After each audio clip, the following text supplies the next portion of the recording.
Good morning, Ram Ram, नमस्कार, जय हिंद। मैं संदीप सिवाज स्वागत करता हूं आप सभी बच्चों का आपके अपने बेहतरीन और शानदार लर्निंग प्लेटफॉर्म पर। उम्मीद करता हूं आप और आपका परिवार एकदम स्वस्थ होगा, तंदुरुस्त होगा और आप लोग अपने एग्जाम की तैयारी में जुटे हुए होंगे। जितने भी बच्चे आज के सेशन में मेरे साथ लाइव जुड़ते जा रहे हैं, एक बार फटाफट बता दीजिएगा ऑडियो वीडियो एकदम परफेक्ट है, क्लियर है, ओके है, सब कुछ परफेक्ट है। तो बच्चों, हरियाणा का इतिहास हम पढ़ रहे थे और कल मैंने आप लोगों को वैदिक काल के बारे में पढ़ाया था। और इसी वैदिक काल में बच्चों एक महत्वपूर्ण युद्ध लड़ा गया जो आज तक धरती के ऊपर लड़ा गया सबसे बड़ा युद्ध। नाम है उसका महाभारत का युद्ध, जो कुरुक्षेत्र की धरती पे बच्चों 18 दिन तक लड़ा गया था। और युद्ध के अंदर जो जीत हुई थी वो पांडवों की हुई थी। इस युद्ध के जो नियम टूटे थे वो अभिमन्यु का वध युद्ध के 13वें दिन हुआ। और 13वें दिन ही बच्चों इस युद्ध के जो नियम बनाए गए थे भगवान श्री कृष्ण के द्वारा कौरवों और पांडवों को बैठाकर, वो सारे के सारे नियम जो हैं वो टूट जाते हैं। युद्ध की शुरुआत होती है जहां पर भगवान श्री कृष्ण ने अर्जुन को दिया था गीता का उपदेश बरगद के पेड़ के नीचे। और जब अर्जुन के सारी बातें समझ में आ गई थी, वो युद्ध के लिए तैयार हुआ। तो बच्चों, ज्योतिषर नामक स्थान से ही इस कुरुक्षेत्र युद्ध की क्या मानी जाती है, शुरुआत मानी जाती है। युद्ध समाप्ति के बाद हस्तिनापुर की गद्दी के ऊपर अभिमन्यु के बेटे राजा परीक्षित बैठे थे। और राजा परीक्षित के साथ ही बच्चों एक नया युग शुरू होता है। द्वापर युग के बाद जो युग शुरू हुआ उसको हम कलयुग बोलते हैं। तो क्वेश्चन आपसे पूछ लिया जाता है कि महाभारत युद्ध के बाद कौन सा युग शुरू हुआ था, तो आप बोलेंगे कलयुग शुरू हुआ था। बच्चों, आपको ध्यान रखना है कि महाभारत नाम का जो महाकाव्य है ये विश्व का सबसे बड़ा महाकाव्य है।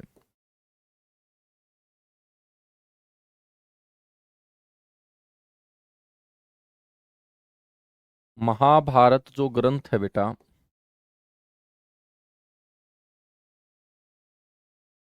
महाभारत ग्रंथ विश्व का सबसे बड़ा क्या है, महाकाव्य है।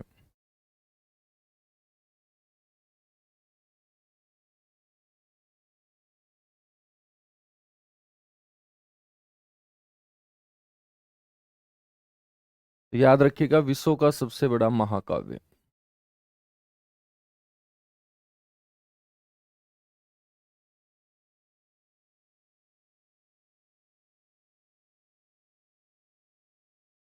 विश्व का सबसे बड़ा महाकाव्य है ये।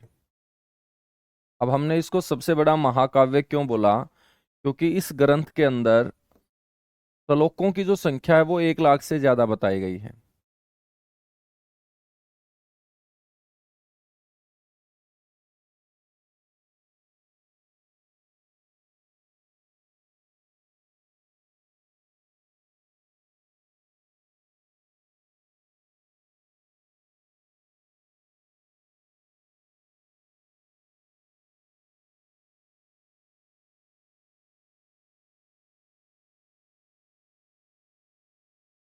एक लाख से अधिक श्लोकों के कारण इसे हमने क्या बोल दिया, विश्व का सबसे बड़ा महाकाव्य।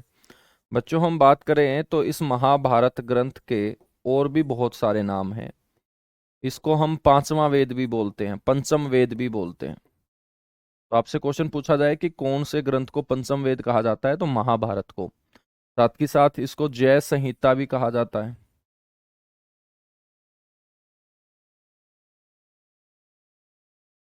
पंचम वेद और जय संहिता के नाम से इसे जाना जाता है। बच्चों, इसकी जो रचना की वो किसने की, महर्षि वेदव्यास जी ने। महर्षि वेदव्यास के द्वारा संस्कृत नदी के सरस्वती नदी के किनारे बैठकर, तो याद रखिएगा इसकी रचना महर्षि वेदव्यास के द्वारा सरस्वती नदी के किनारे।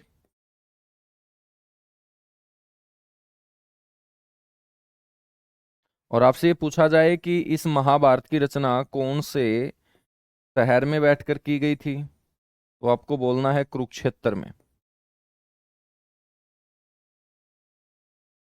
ठीक है बच्चों, रचना की है तो भाषा कौन सी थी, तो भाषा थी संस्कृत। तो संस्कृत के अंदर लिखा गया ये महाकाव्य है, संस्कृत। ठीक है। आपसे कोई पूछ ले कि महाभारत का हरियाणवी में अनुवाद किसने किया था। बच्चों, हरियाणवी में भी महाभारत लिखी गई। और आपसे कोई पूछ ले कि हरियाणवी महाभारत की रचना या महाभारत का हरियाणवी में ट्रांसलेशन, अनुवाद किसने किया, तो आप बोलेंगे सादुल्ला ने।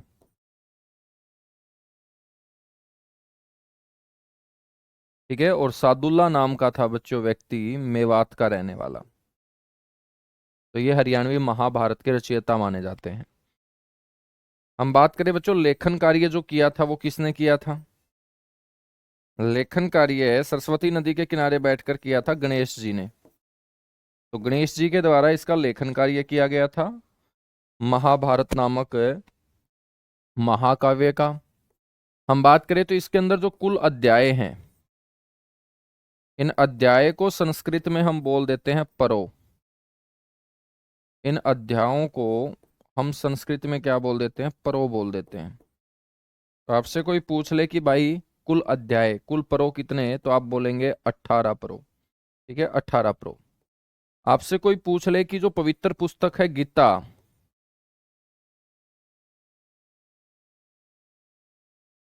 बच्चों वो भी महाभारत नामक ग्रंथ से ही ली गई है। प्रसिद्ध पुस्तक गीता ये महाभारत के विषम परों से बच्चों ली गई है। तो जो 18 परो मैंने आपको बताए, उन्हीं 18 परो में एक परो का नाम है विषम परो। तो महाभारत के विषम परो से पवित्र पुस्तक गीता को बच्चों लिया गया है। ठीक है। ये जो गीता हम पढ़ रहे हैं, इस गीता के अंदर कुल श्लोकों की संख्या 700 है बच्चों।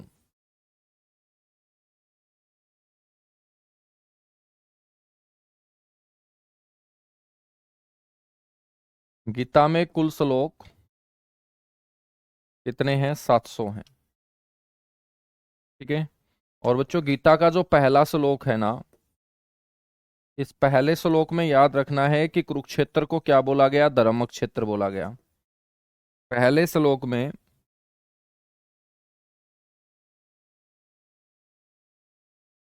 कुरुक्षेत्र को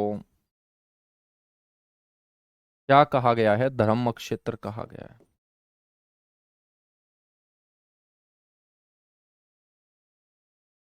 कुरुक्षेत्र को धर्म क्षेत्र कहा गया है गीता के पहले श्लोक में। ठीक है। बच्चों हर साल अंतर्राष्ट्रीय गीता महोत्सव की भी शुरुआत कुरुक्षेत्र के अंदर होती है, अंतर्राष्ट्रीय गीता महोत्सव।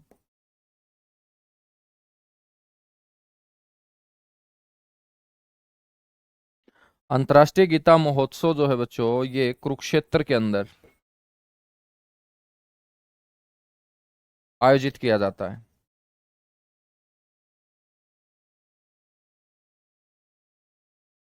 हम बात करें तो इस महोत्सव की जिम्मेदारी दी जाती है एक व्यक्ति को, जिसको हम बोलते हैं गीता मनीषी। ठीक है, गीता मनीषी। और मैं आपसे पूछूं कि गीता मनीषी किसे कहा जाता है, तो आप बोलेंगे स्वामी ज्ञानानंद जी महाराज को। स्वामी ज्ञानानंद जी महाराज।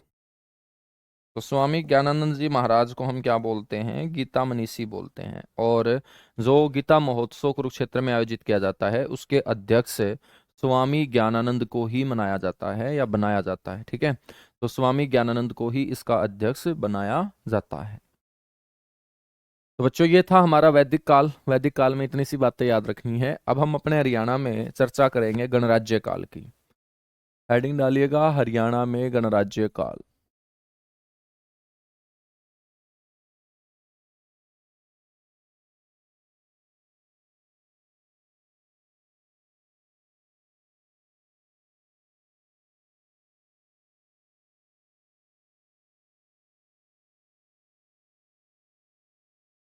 हरियाणा में गणराज्य काल। गणराज्य का मतलब क्या होता है, गणराज्य का मतलब होता है जहां पर राजा का बेटा राजा नहीं होगा, बल्कि बच्चों उस राजा का भी चुनाव वोट के आधार पे तय किया जाएगा। ठीक है, तो राजा को भी चुना जाएगा। यहाँ पर राजा का बेटा राजा नहीं होगा। यहाँ पर राजा की जो प्रणाली है वो मेरे दोस्त पारिवारिक नहीं होगी, बल्कि राजा का भी क्या होगा, चुनाव होगा। जैसे हम 26 जनवरी का दिन अपने देश में गणतंत्र दिवस के रूप में मनाते हैं, तो गणतंत्र का मतलब क्या होता है, एक ऐसा तंत्र जहां देश का मुखिया बच्चों चुना जाएगा, वोट के आधार पे तय किया जाएगा। तो अपने देश के अंदर राष्ट्रपति का भी तो क्या होता है, चुनाव होता है। जब राष्ट्रपति इस देश का मुखिया बच्चों चुनाव के आधार पे तय किया जा रहा है, तो इसका मतलब ये देश कैसा होगा, गणतंत्र देश होगा। इसीलिए 26 जनवरी का जो दिन है वो हम गणतंत्र दिवस के रूप में मनाते हैं, क्योंकि गणतंत्र का मतलब होता है एक ऐसा तंत्र जहां राजा का बेटा राजा नहीं, बल्कि राजा का भी चुनाव के आधार पे बच्चों उसको तय किया जाएगा।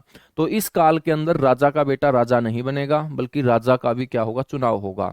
अब राजा के चुनाव में जो है वो राज्य की जनता बच्चों हिस्सा नहीं लेगी, बल्कि राज्य की जनता के जो छोटे छोटे कबीले उस समय बने होते थे, वो कबीलों के सरदार बच्चों इस राजा को चुनने के लिए वोट डालते थे। ठीक है, तो जैसे हम देखते हैं कि देश की जनता भाग नहीं लेती है राष्ट्रपति के चुनाव में, तो ऐसे ही इस काल के अंदर राजा के चुनाव में बच्चों उस राज्य की जनता भाग नहीं लेती थी, बल्कि उस राज्य के अंदर जो छोटे छोटे कबीले थे बच्चों, वो कबीले भाग लिया करते थे।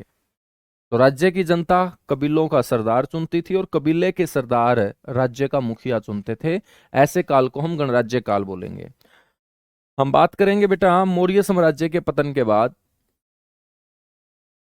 ये जो काल हरियाणा में शुरू हुआ था, ये कौन से साम्राज्य के पतन के बाद, याद रखिएगा, मौर्य साम्राज्य के पतन के बाद।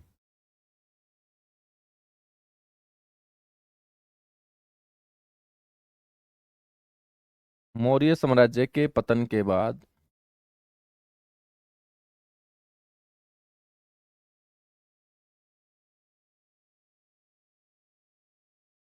उत्तर भारत, या हम अपने हरियाणा में बोल सकते हैं,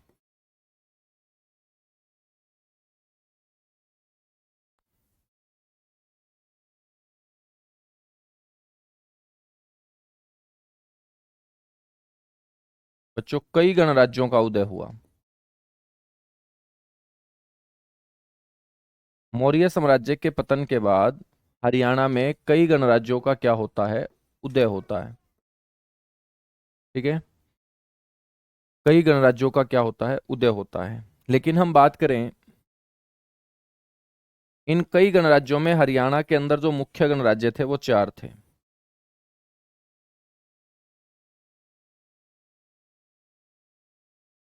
हरियाणा में मुख्य गणराज्य बच्चों चार थे। इन चार मुख्य गणराज्यों में एक गणराज्य हम पढ़ेंगे योद्धे, योद्धेगण। एक हम पढ़ेंगे अर्जुनायन गण। एक हम पढ़ेंगे कुनिंद गण।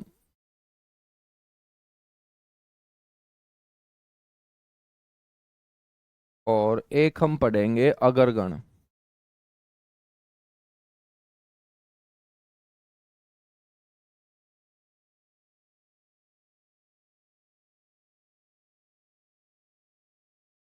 कौन सा गण, अगरगण। ये चार गण मेरे दोस्त हुआ करते थे। ठीक है, हम बात करेंगे तो बच्चों इस गणराज्य काल के अंदर जो शासन व्यवस्था होती थी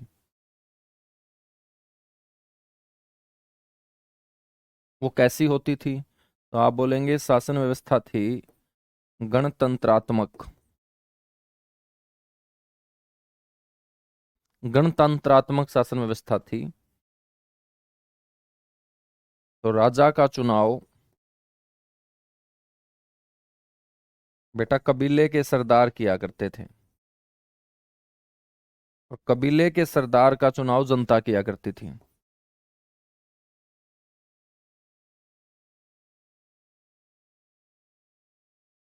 तो कबीले के सरदारों के द्वारा राजा का चुनाव। गणतंत्रात्मक का मतलब होता है एक ऐसी व्यवस्था जहां पर राजा का बेटा राजा नहीं बनेगा। ठीक है, समझ में आई बात। तो मौर्य काल के अंदर तो बेटा हम पढ़ रहे हैं राजा का बेटा राजा, चंद्रगुप्त मौर्य हम वहां पढ़ रहे हैं। ठीक है, तो मौर्य साम्राज्य आपका चंद्रगुप्त मौर्य वाला है।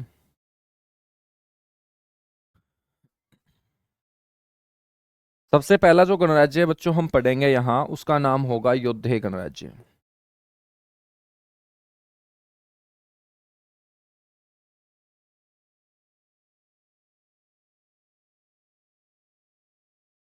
बच्चों, गणराज्य काल के अंदर हरियाणा में सबसे ताकतवर, सबसे महत्वपूर्ण, सबसे प्रमुख जो गणराज्य था वो कौन सा था? योद्धे गणराज्य था। तो याद रखिएगा, हरियाणा में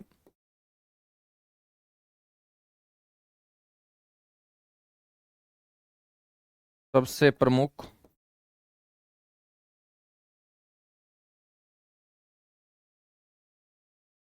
महत्वपूर्ण व ताकतवर गणराज्य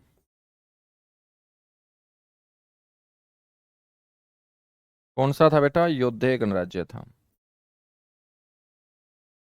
कई विद्वानों ने बताया है कि इस गणराज्य का जो नाम पड़ा है बच्चों, योद्धे, इस गणराज्य का जो नाम पड़ा है योद्धे,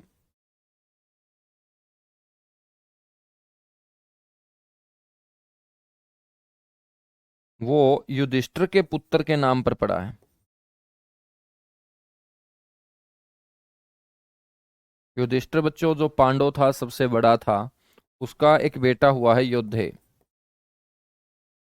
युधिष्ठिर के पुत्र योद्धे के नाम पर। तो कई इतिहासकारों का मानना है कि युधिष्ठिर के बेटे योद्धे के नाम पर इसका नाम क्या पड़ा है? योद्धेगण पड़ा। लेकिन हम बात करें पाणिनि की प्रसिद्ध पुस्तक अष्टाध्यायी की, पाणिनि की पुस्तक अष्टाध्यायी, और बेटा एक अभिलेख प्राप्त हुआ गुजरात के जूनागढ़ से। जूनागढ़, गुजरात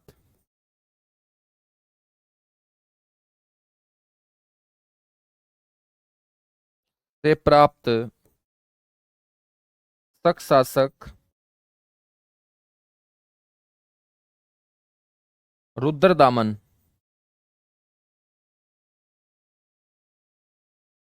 के अभिलेख के अनुसार,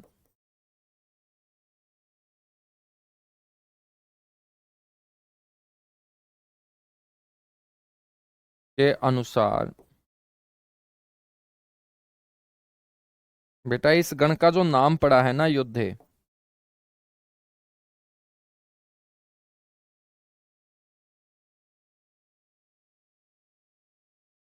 वो पड़ा है योद्धाओं के कारण।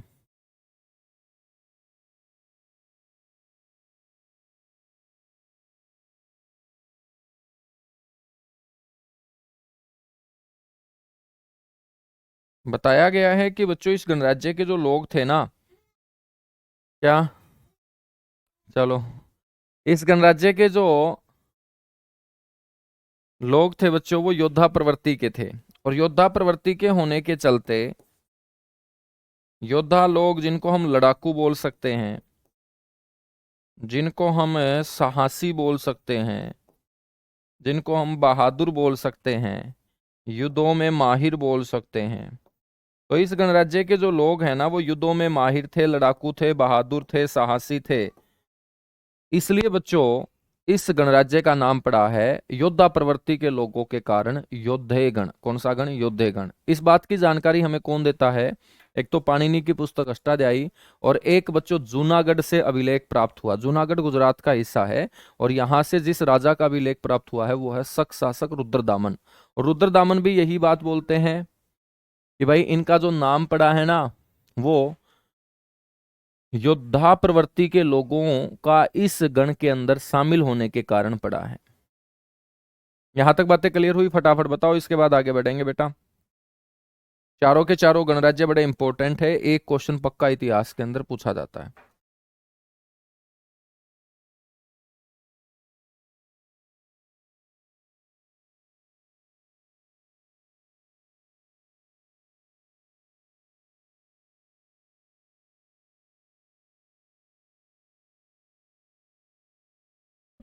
चलेगा, डन हो चुका, बहुत बढ़िया। हम बात करें तो जो ये पाणिनि की पुस्तक अष्टाध्यायी है बच्चों, इस अष्टाध्यायी में इस गणराज्य के लिए एक शब्द यूज किया गया है। अष्टाध्यायी में योद्धे गण के लिए,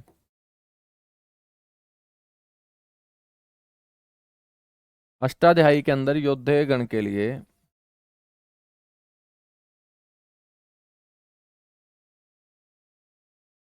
बच्चों आयुध जीवी शब्द का प्रयोग किया गया है।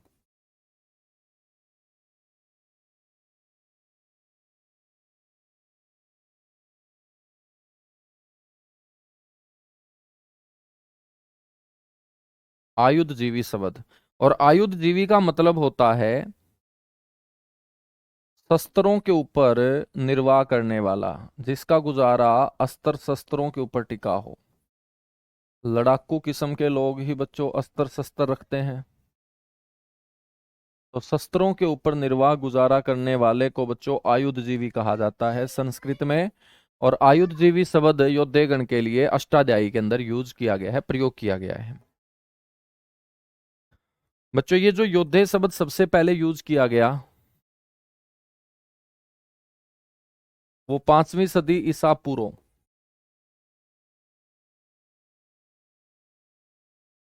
योद्धे शब्द का जो प्रयोग बच्चों हमें पढ़ने को मिलता है या सुनने को मिलता है वो 5वीं सदी ईसा पूर्व। तो 5वीं सदी ईसा पूर्व से ही हम इस शब्द को बच्चों सुनते आ रहे हैं, पढ़ते आ रहे हैं। ठीक है, ये जो योद्धेगण है ये कहाँ पर फैला हुआ था, इसका विस्तार बच्चों कहाँ से लेकर कहाँ तक था? तो इसका विस्तार राजस्थान में था। राजस्थान राज्य में बच्चों ये गणराज्य के लोग फैले हुए थे। अपने हरियाणा में ये फैले हुए थे, साथ के साथ ये पंजाब में फैले हुए थे। ठीक है, हम बात करें तो मुख्य रूप से बच्चों ये हरियाणा में फैले हुए थे। इनका जो मुख्य क्षेत्र था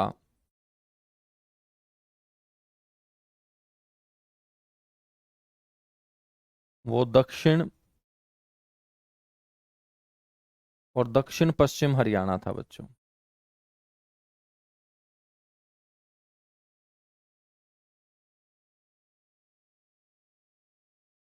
दक्षिण और दक्षिण पश्चिम हरियाणा के अंदर ये मुख्य तौर पे फैले हुए थे। ठीक है, हम बात करें इसकी राजधानी की। अब देखिएगा ये पूरा का पूरा गण था, पूरा का पूरा ये साम्राज्य फैला हुआ था, तो कहीं ना कहीं से तो बच्चों ये अपना शासन भी चलाते होंगे। तो इसकी राजधानी कौन सी होती थी? इसकी राजधानी थी बच्चों नौरंगाबाद गांव। और इस नौरंगाबाद को पहले हम प्रिकर्तनाग के नाम से जानते थे। नौरंगाबाद प्रिकर्तनाग के नाम से जाना जाता था। और ये गांव बच्चों आज के समय कौन से जिले में है? भिवानी जिले के अंदर है। लेकिन एक इतिहासकार ऐसा हुआ अल्तेकर,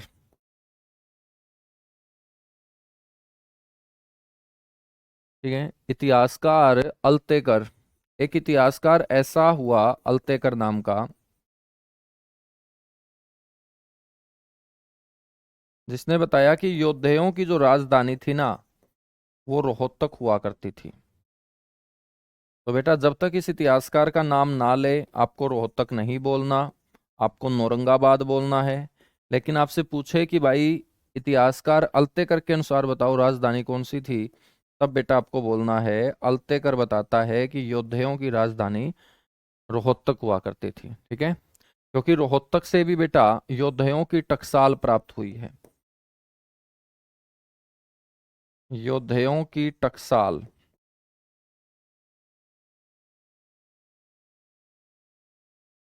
टकसाल का मतलब क्या होता है? एक ऐसा अक्षेत्र जहां पर सिक्के बनाए जाते हैं उसको हम टकसाल बोलते हैं।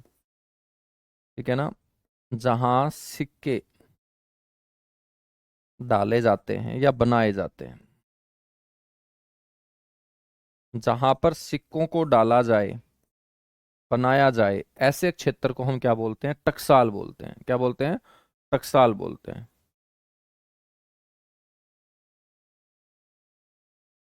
ठीक है ना। हम बात करें तो ये जो योद्धे गण था,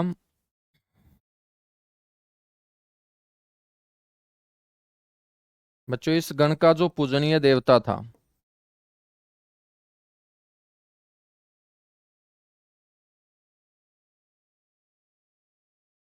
योद्धे गण के जो लोग हैं वो कौन से भगवान की पूजा आराधना उपासना किया करते थे? बेटा वो उपासना आराधना किया करते थे भगवान कार्तिकेय की। भगवान कार्तिकेय जो हैं वो शिव के बेटे हैं, जो गुस्से वाले थे, और योद्धा लोग भी बच्चों गुस्से वाले होते हैं, है ना। तो भगवान कार्तिकेय योद्धे गण का पूजनीय देवता था। हम बात करेंगे तो इस गण का जो प्रतीक था, चिन्ह था, निशान था, वो क्या था बेटा? वो था मयूर, जिसको हम बोल देते हैं मोर। मयूर या मोर जो है वो इस गणराज्य के लोगों का क्या था? चिन्ह था। बच्चों इनका जो प्रसिद्ध वाक्य था,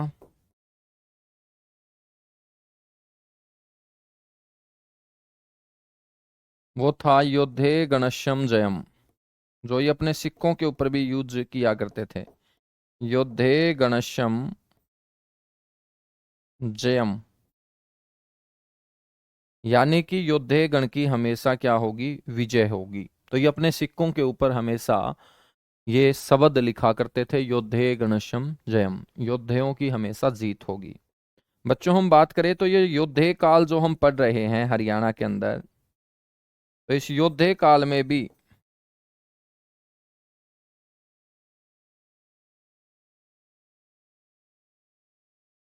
हरियाणा का जो नाम होता था वो बहुधान्यक प्रदेश होता था। महाभारत काल में भी हमने बहुधान्यक पढ़ा, तो बेटा योद्धे काल में भी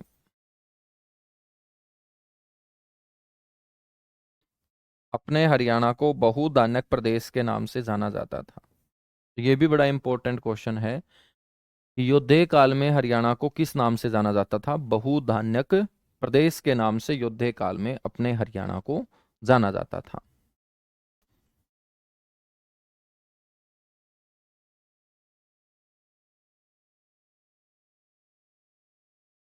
ठीक है, क्योंकि योद्धेयों के जो सिक्के हैं उन सिक्कों के ऊपर ये शब्द लिखा पाया गया है, योद्धेयाम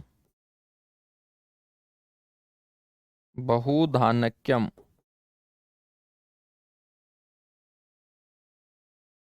योद्धेयाम बहुधान्यक्यम, ठीक है। तो मेरे दोस्त ये जो अंकित पाया गया है शब्द, ये योद्धेयों के सिक्कों पर,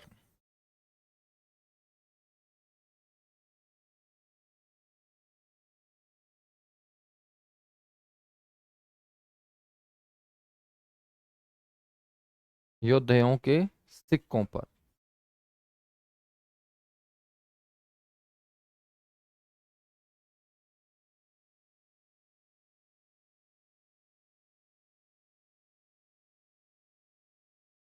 बच्चों हम बात करें तो ये जो योद्धा प्रवृत्ति के लोग थे, इन लोगों के ऊपर सबसे पहले बच्चों जिस वंश के शासकों ने आक्रमण किया था वो कुषाण वंश था। ठीक है, तो आपको ध्यान रखना है कि योद्धेयों को हमेशा सामना करना पड़ा है, एक तो कुषाण वंश के शासकों का और एक गुप्त वंश के शासकों का। और बच्चों गुप्त वंश के अंदर जो हम समुद्रगुप्त पढ़ेंगे, तो समुद्रगुप्त ने तो इन योद्धेयों को हरियाणा से क्या कर दिया था? गायब ही कर दिया था। तो अगला जो पॉइंट मैं आपको योद्धेयों के बारे में बता रहा हूं, याद रखिएगा। योद्धेयों का जो सामना हुआ हमेशा,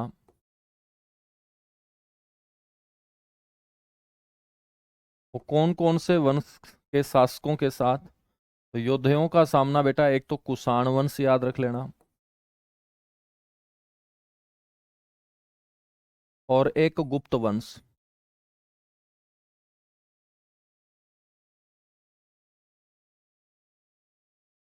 गुप्त वंश के शासकों के साथ तो इनका जो हमेशा से संघर्ष रहा या इनकी जो लड़ाइयाँ हुई, वो कुषाण वंश के शासकों के साथ और गुप्त वंश के शासकों के साथ हुई। यदि हम बात करें कि पहला कुषाण कौन था जिन्होंने योद्धेयों के साथ संघर्ष किया,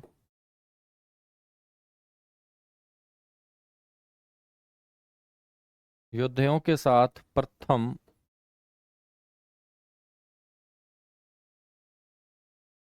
संघर्ष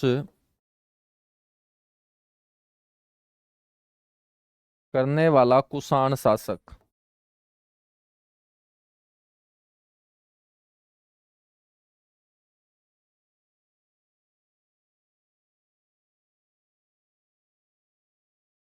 वो था बच्चों विक्रमोर्किस।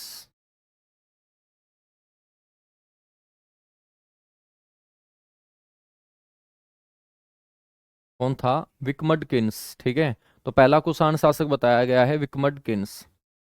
हम बात करें इन योद्धाओं के ऊपर जो अंकुश लगाया था, अपनी पकड़ मजबूत जिसने की थी, योद्धाओं पर पूर्ण अंकुश,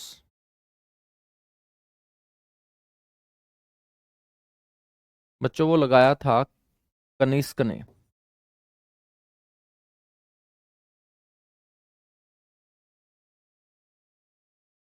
ये भी आपका कुषाण शासक था कनिष्क। ठीक है, आपसे पूछ ले कि योद्धाओं की शक्ति का अंत किसने किया था, मतलब योद्धाओं को बिल्कुल ही मेरे दोस्त खत्म कर दिया गया था। योद्धाओं की शक्ति का अंत, तो योद्धाओं की शक्ति का अंत किया था बेटा समुद्रगुप्त ने। समुद्रगुप्त जिसको हम भारत का नेपोलियन बोलते हैं, जो एक संगीत प्रेमी भी था और वीणा नाम का वाद्य यंत्र बजाया करता था, और समुद्रगुप्त के सिक्कों के ऊपर उसको वीणा बजाते हुए दर्शाया भी गया है। ठीक है, तो योद्धाओं की शक्ति का अंत किसने किया है? वो समुद्रगुप्त ने किया है। बच्चों इन योद्धे लोगों ने अपने दुश्मनों से निपटने के लिए अपने जो बाकी गणराज्य थे उनके साथ हाथ मिलाने का भी काम किया था। और हम बात करें तो योद्धाओं के सिक्कों पर कुछ शब्द अंकित पाए गए जिससे ये बात स्पष्ट होती है। तो योद्धाओं के सिक्कों पर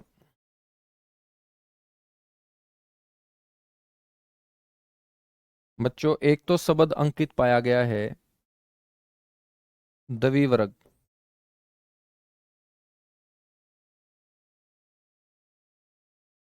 द्विवर्ग शब्द अंकित पाया गया।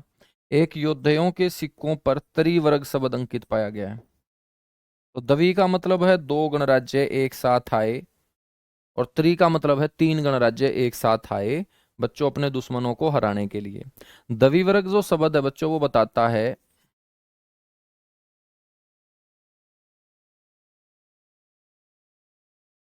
योद्धे और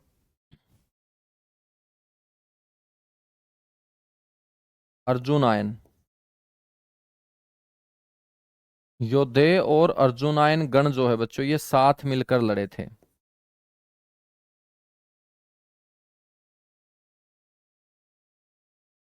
इन दोनों के साथ मिलकर लड़ने को दर्शाता है कौन सा शब्द? द्विवर्ग शब्द। और बेटा त्रिवर्ग शब्द जो दर्शाता है यो योद्धे कुनिंद व अर्जुनायन।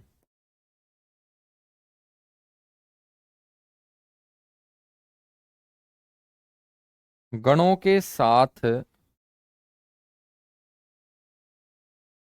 लड़ने को दर्शाता है बच्चों। तो ये दोनों के दोनों शब्द भी आप लोगों को ध्यान रखने हैं। पेपर में क्वेश्चन पूछ लिया जाता है कि त्रिवर्ग कौन से गणराज्य को दर्शाता है, द्विवर्ग कौन से गणराज्य को दर्शाता है। यहां तक बातें क्लियर हुई? फटाफट बताएगा, उसके बाद आगे बढ़ेंगे। अब इनके सिक्कों के बारे में बच्चों हम चर्चा करेंगे कि इनके सिक्के जो हैं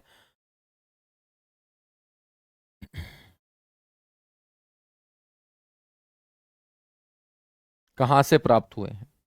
बेटा सबसे पहले इनके जो सिक्के हैं वो कैप्टन कोटले को प्राप्त हुए थे। आपसे कोई ये पूछ ले कि भाई योद्धाओं के सबसे पहले सिक्के, योद्धाओं के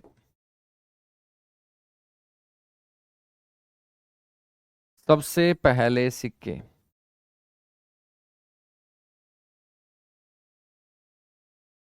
आपको पता होना चाहिए सहारनपुर से प्राप्त हुए थे बच्चों। सहारनपुर उत्तर प्रदेश का हिस्सा है। और सहारनपुर उत्तर प्रदेश से कैप्टन कोटले के द्वारा प्राप्त किए गए। ठीक है। हम बात करेंगे फिर 1936 में अपने हरियाणा से बच्चों इनके सिक्के प्राप्त हुए। बिरबल साहनी के द्वारा योद्धाओं के सिक्के जो है वो रोहतक के खोखरा कोट से प्राप्त किए गए बच्चों। बिरबल साहनी द्वारा रोहतक के खोखरा कोट गांव से।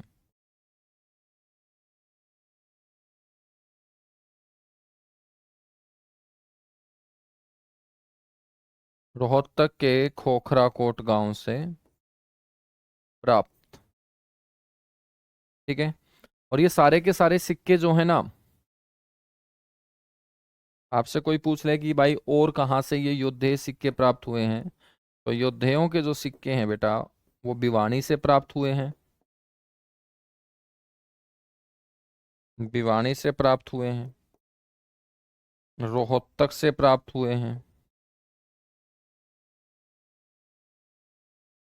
करनाल से प्राप्त हुए हैं। झज्जर से प्राप्त हुए हैं। ठीक है, एक्सेट्रा।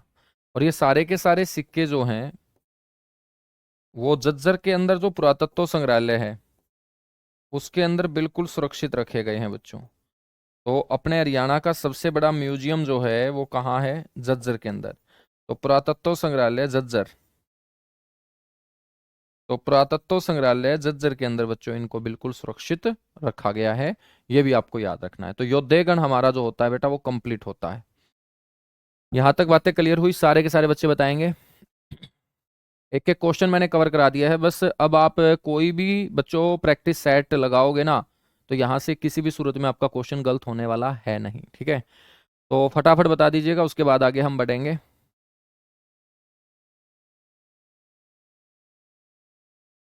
योद्धाओं के सबसे पहले सिक्के जो हैं वो सहारनपुर से कैप्टन कोटले के द्वारा प्राप्त किए गए थे बच्चों। बिल्कुल।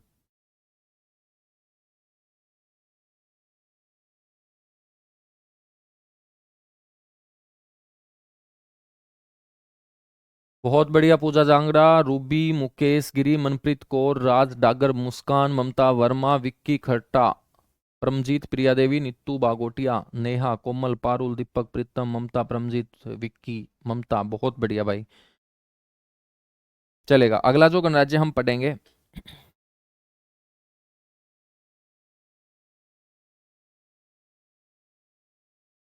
वो अर्जुनायन गणराज्य बेटा हम पढ़ेंगे। अर्जुनायन गणराज्य अभी हम पढ़ेंगे, फटाफट ये नोट कीजिएगा।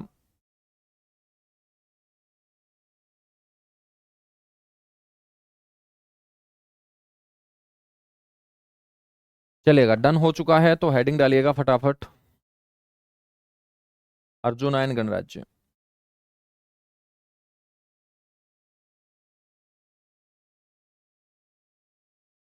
कई लोग बताते हैं कि अर्जुन नामक अर्जुन नामक पांडव के नाम पर इसका नाम पड़ा था अर्जुनायन गणराज्य।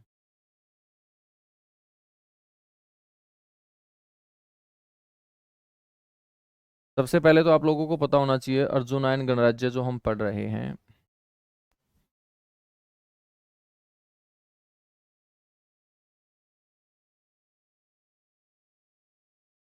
बेटा इसका विस्तार था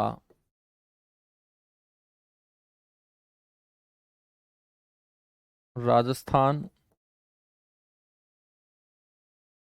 और हरियाणा के महेंद्रगढ़ जिले में।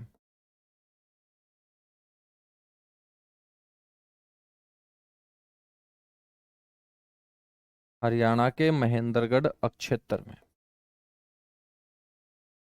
ठीक है। आपसे पूछ ले इसकी राजधानी, तो आपको बोलना है इसकी राजधानी थी सर महेंद्रगढ़। राजधानी कौन सी थी अर्जुनायन गणराज्य की? अर्जुनायन गणराज्य की राजधानी थी बेटा महेंद्रगढ़। बात करें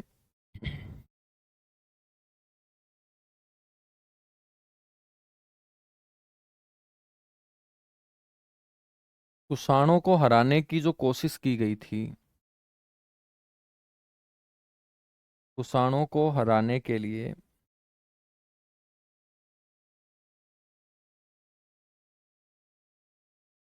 इस गण ने बच्चों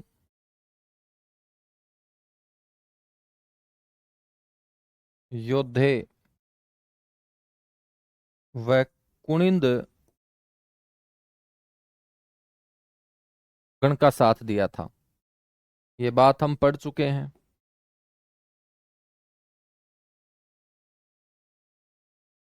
और ये बात हमें कहाँ से पता चलती है? जो बच्चों त्रिवर्ग शब्द यूज किया गया है योद्धाओं के सिक्कों के ऊपर, वो दर्शाता है कि तीन गण वो इकट्ठा हुए थे अपने दुश्मन को हराने के लिए। और इन गणराज्यों को बच्चों परेशानी हो रही थी किससे? कुषाणों से। किससे? कुषाणों से। ठीक है। अर्जुनायन गणराज्य जो है ना,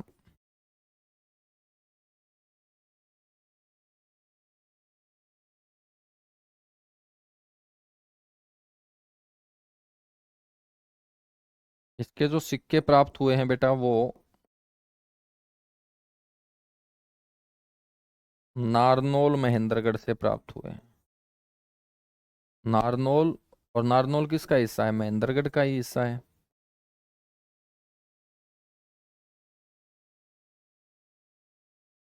ठीक है, नारनौल महेंद्रगढ़ से इसके सिक्के प्राप्त हुए। छोटा सा गणराज्य है अर्जुनायन।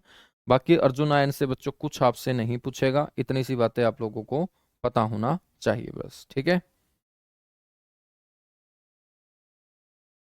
बताया जाता है कि इस गणराज्य का जो उदय हुआ था वो लगभग 200 बीसी के आसपास हुआ था। बेटा इस गणराज्य का यदि कोई उदय आपसे पूछ ले तो आप बोल देंगे कि 200 बीसी के आसपास।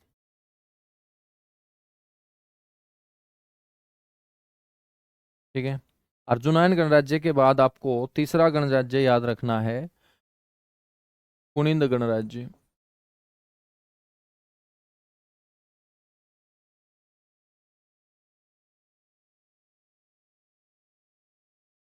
कुनिंद गणराज्य। हम बात करें तो कुनिंद गणराज्य का जो बच्चों विस्तार था,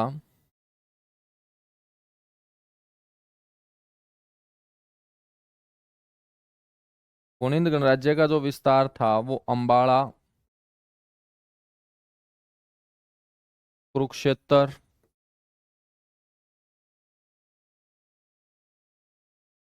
करनाल। ठीक है। तो इसका जो विस्तार था वो अंबाड़ा, कुरुक्षेत्र, करनाल, इन्हीं क्षेत्रों में ये फैला हुआ था कुनिंद गणराज्य। बच्चों कुनिंदों ने योद्धाओं का साथ दिया था कुषाणों के खिलाफ हुए संघर्ष में। तो कुनिंदों द्वारा योद्धाओं का साथ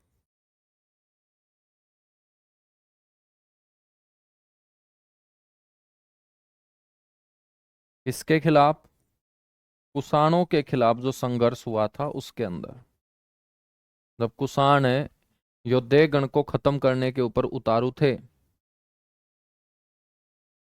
तो बच्चों ये सारे के सारे गण आपस में एक होकर लड़ रहे थे।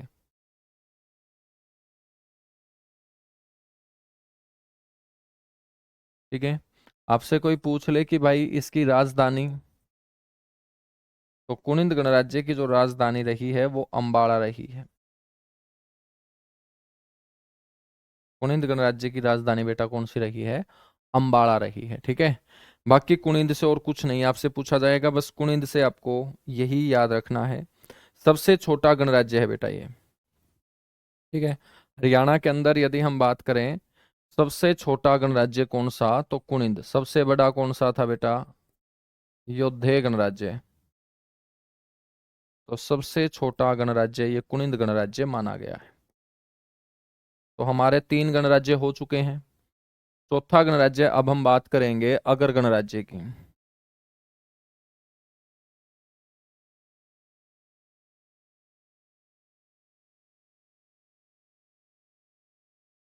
अगर गणराज्य।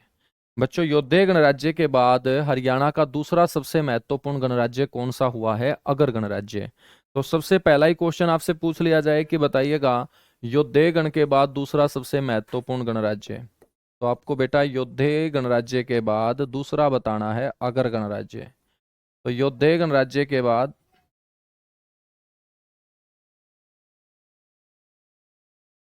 हरियाणा में दूसरा सबसे महत्वपूर्ण। हरियाणा में दूसरा सबसे महत्वपूर्ण गणराज्य।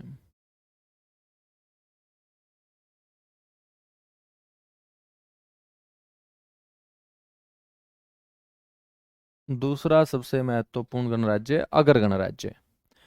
हम बात करें बच्चों की अगर गणराज्य की जो राजधानी थी,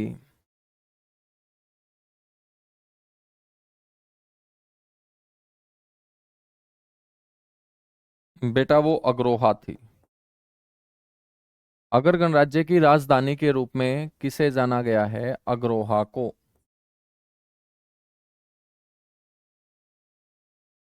और ये जो अग्रोहा हम पढ़ रहे हैं इसका पुराना नाम क्या रहा है? अग्रोध का। अग्रोध का। और ये जो अग्रोध का है ये महाराजा अग्रसेन के द्वारा बसाया गया था, ऐसा भी माना गया है।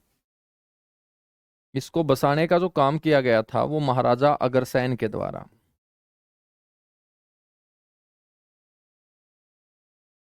महाराजा अग्रसेन के द्वारा बच्चों इसको बसाया गया था।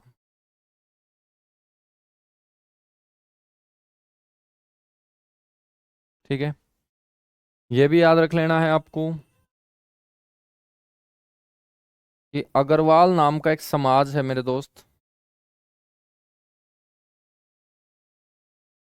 अग्रवाल समुदाय हम बोल सकते हैं जो भी आदमी अपने नाम के पीछे अग्रवाल जोड़ता है,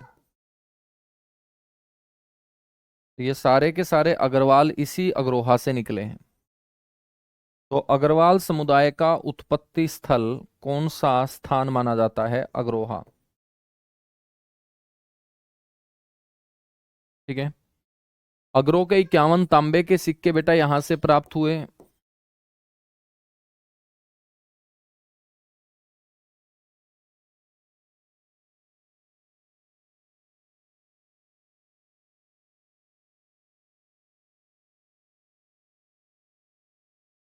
ठीक है, अग्रो के 51 तांबे के सिक्के यहां से प्राप्त हुए। अगरगण का जो विस्तार था हरियाणा के अंदर,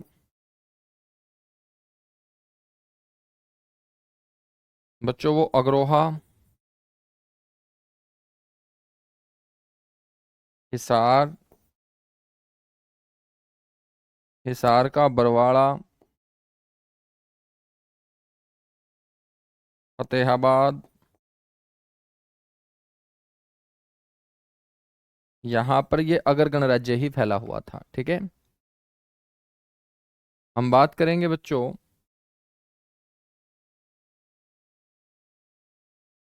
अगरगण के 10 सिक्के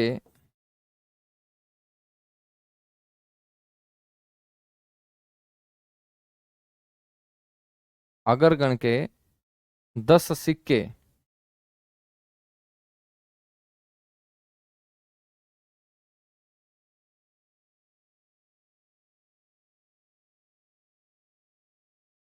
बच्चों क्या हुए? प्राप्त हुए। और इन 10 सिक्कों में से रोजर्स नाम का एक मेरे दोस्त पुरातत्ववेता हुआ है, आर्कियोलॉजिस्ट हुआ है, जिसने कनिंगम के काम को हरियाणा में आगे बढ़ाया था, वो रोजर्स ही था। ठीक है, तो भारतीय पुरातत्व के जनक हम अलेक्जेंडर कनिंगम को बोलते हैं, और कनिंगम के काम को हरियाणा में आगे बढ़ाने का काम रोजर्स ने किया था। तो बच्चों रोजर्स को इन 10 में से जो 9 सिक्के हैं वो बरवाड़ा से प्राप्त हुए हैं। आपसे क्वेश्चन पूछ ले कि बरवाड़ा से रोजर्स को अगरों के कितने सिक्के प्राप्त हुए, तो आपको बोलना है 9 सिक्के अगर गणराज्य के रोजर्स को बरवाड़ा से प्राप्त हुए हैं। जब बरवाड़ा से प्राप्त हुए हैं, ठीक है ना, जब बरवाड़ा से प्राप्त हुए हैं तो इसका मतलब बरवाड़ा भी मेरे दोस्त किसका हिस्सा था? वो इसी का हिस्सा था।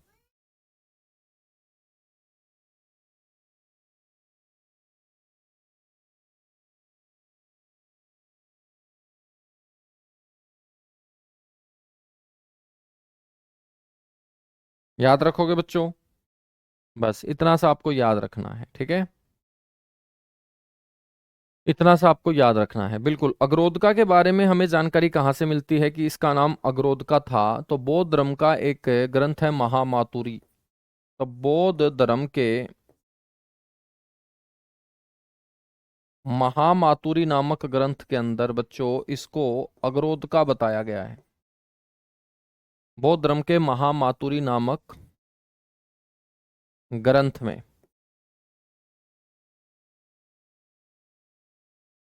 क्या बताया गया है इसको? इसको बताया गया है कि अगरोदका के नाम से जाना जाता था। बेटा हम बात करें तो गणराज्य जो काल है वो हमारा समाप्त हुआ, और गुप्त लोगों ने, जिसमें मैंने समुद्रगुप्त आपको बताया कि समुद्रगुप्त ने इन गणराज्यों को पूर्ण रूप से नष्ट कर दिया था। क्योंकि इन गणराज्यों में जो सबसे शक्तिशाली था योद्धे गणराज्य है, तो उसको कुचलने का काम समुद्रगुप्त ने किया था। और समुद्रगुप्त गुप्त वंश का यही एक शक्तिशाली शासक हुआ। तो समुद्रगुप्त ने बच्चों इन सारे के सारे गणराज्यों को अपने साम्राज्य में मिला लिया था।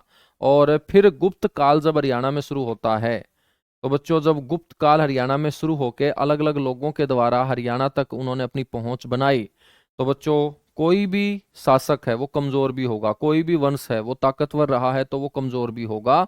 और यहाँ पर अपने हिस्ट्री के अंदर जब हम गुप्त काल का या गुप्त वंश का अंत पढ़ेंगे, तो बच्चों गुप्त वंश के अंत के बाद हरियाणा के अंदर एक नया काल शुरू होगा, उसको हम वर्धन काल बोलेंगे। तो यहाँ पर अब हम चर्चा करेंगे किसकी? वर्धन काल की। गणराज्य काल के बाद सबसे इंपॉर्टेंट काल है हरियाणा के इतिहास में वर्धन काल, क्योंकि एकमात्र ऐसा वंश है वर्धन जिसने बच्चों हरियाणा में रहकर अपने साम्राज्य का विस्तार किया है। तो वर्धन वंश की राजधानी बच्चों हम हरियाणा पढ़ेंगे, हरियाणा का थानेसर पढ़ेंगे, ठीक है? बाकी जितने भी वंश के शासक हैं उन्होंने कभी हरियाणा में रह के शासन नहीं किया, बल्कि उन शासकों के साम्राज्य विस्तार में अपने हरियाणा का क्षेत्र शामिल होता था। लेकिन इतिहास के अंदर एक ही ऐसा वंश है, अपने भारत के इतिहास में एक ही ऐसा वंश होगा जिसने मेरे दोस्त हरियाणा के क्षेत्र को अपनी राजधानी बनाया और वहीं से अपने साम्राज्य का विस्तार किया। उसको बोलेंगे वर्धन वंश। तो वर्धन काल हम पढ़ेंगे बेटा। वर्धन काल में सबसे पहले तो आपको पता होना चाहिए कि इस वंश का जो उदय हुआ था वो गुप्त साम्राज्य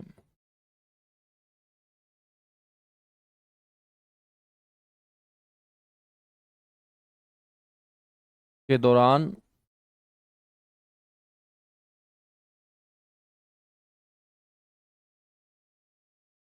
कई सामंत जो हैं बच्चों, सामंत का मतलब सरदार है, यहाँ कहीं सामंत या सरदार गुप्तों से क्या हो गए थे? स्वतंत्र हो गए थे।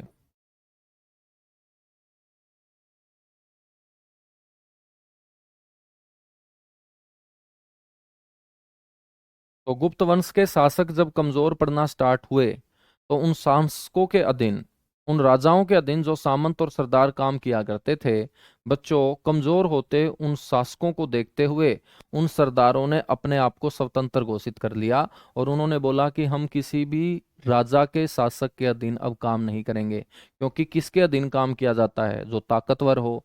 जब खुद कमजोर पड़ना स्टार्ट होगा, तो मेरे दोस्त उसके जितने भी गुलाम होंगे वो सारे के सारे स्वतंत्र होने की कोशिश में लग जाएंगे। और यहाँ पर गुप्त साम्राज्य के दौरान जो शासक गुप्तों का कमजोर साबित हुआ, उस दौरान वहां से बहुत सारे सामंत और सरदार जो हैं वो गुप्तों से क्या हो जाते हैं? स्वतंत्र हो जाते हैं। उन्हीं में मेरे दोस्त हम बात करेंगे एक गुप्त सामंत जिसका नाम है पुष्यभूति। क्या है? पुष्यभूति। तो याद रखिएगा।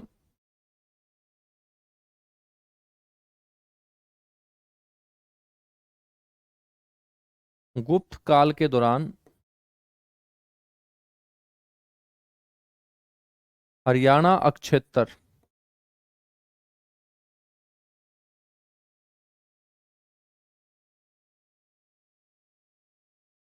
बच्चों पुष्यभूति के अधीन था। और ये मैं जिक्र कर रहा हूं कौन सी सदी का? छठी सदी का। कौन सी सदी का? छठी सदी का। तो गुप्तों के अधीन एक सामंत काम किया करता था, पुष्यभूति, और गुप्तों ने इस पुष्यभूति को हरियाणा अक्षेत्र बच्चों संभालने की जिम्मेदारी दे रखी थी। लेकिन छठी सदी में जब गुप्त साम्राज्य पतन की ओर था, गुप्त शासक कमजोर साबित हो रहे थे, तो बच्चों जो हरियाणा को संभाल रहा था सामंत पुष्यभूति, उसने हरियाणा अक्षेत्र को स्वतंत्र कराने की घोषणा कर दी कि अब हरियाणा क्षेत्र किसी भी गुप्त शासक के अधीन नहीं, बल्कि इस क्षेत्र को खुद मैं संभालूंगा, क्योंकि हम जिसके अधीन काम किया करते थे वो खुद अपने आप को संभालने के काबिल नहीं रहा। तो बच्चों गुप्त काल के दौरान हरियाणा क्षेत्र किस सामंत के अधीन होता था? पुष्यभूति के अधीन होता था। और पुष्यभूति ने बच्चों शिवम को स्वतंत्र घोषित किया।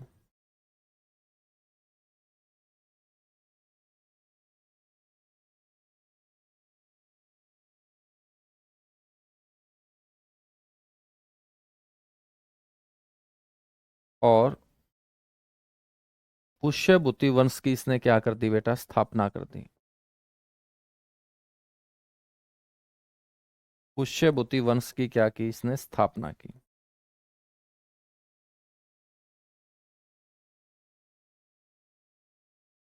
और पुष्यभूति वंश की स्थापना आपसे पूछे तो आप बोलेंगे कौन सी सदी में? बेटा छठी सदी के अंदर पुष्यभूति वंश की स्थापना हुई।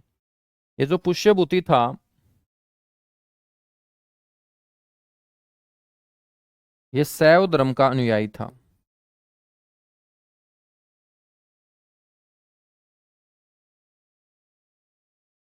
कौन से धर्म का अनुयायी था? शैव धर्म का ये अनुयायी था।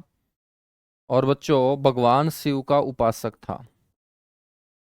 भगवान शिव की ये पूजा किया करता था। तो आपसे क्वेश्चन पूछ ले कि वर्धन वंश या पुष्यभूति वंश के जो शासक हैं वो कौन से भगवान की पूजा किया करते थे? पहले भगवान शिव की। और कौन से धर्म के अनुयायी थे? शैव धर्म के। बच्चों हम बात करेंगे तो इसने अपना क्षेत्र अच्छे तरीके से संभालने के लिए, पूरे हरियाणा क्षेत्र को अच्छे तरीके से संभालने के लिए इसने थानेश्वर को अपनी राजधानी बनाया था। थानेश्वर।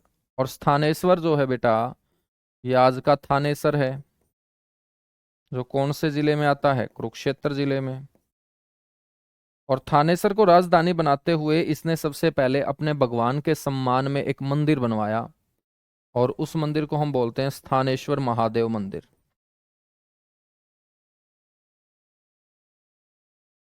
थानेश्वर महादेव मंदिर का क्या करवाया इसने? निर्माण करवाया। तो बड़ा इंपॉर्टेंट क्वेश्चन है कि स्थानेश्वर महादेव मंदिर का निर्माण किसने करवाया है? तो आप बोलेंगे पुष्यभूति ने करवाया है।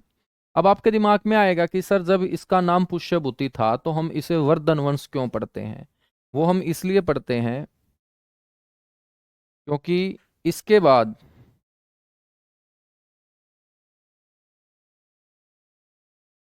बेटा, इसके बाद जितने भी राजा हुए, 6 राजा हुए हैं वर्धन वंश में। पुष्यभूति के बाद जितने भी राजा हुए उन राजाओं ने अपने नाम के आगे क्या जोड़ा? वर्धन जोड़ा। जैसे बच्चों पुष्यभूति के बाद राजा बना नरवर्धन।